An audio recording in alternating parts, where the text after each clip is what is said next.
بسم اللہ الرحمن الرحیم۔ نماز کے فرائض کا بیان چل رہا تھا۔ نماز کے 3 فرائض کو ہم بیان کر چکے۔ نماز کا جو چوتھا فرض ہے وہ ہے رکوع۔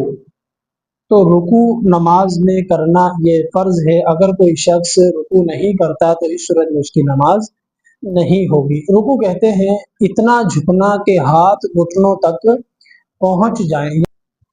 اتنا جھکنا کہ ہاتھ گھٹنوں تک پہنچ جائیں، یہ رکوع کی ادنا مقدار ہے، یعنی کہ رکوع کا ادنا طریقہ ہے۔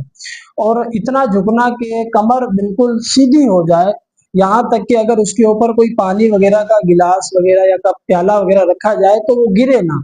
تو اس صورت میں یہ تمام رکوع کی مراتب کو بیان کیا گیا کہ بھئی حد رکوع اتنا جھکنا کہ ہاتھ گھٹنوں تک پہنچ جائیں، تو یہ ضروری ہے۔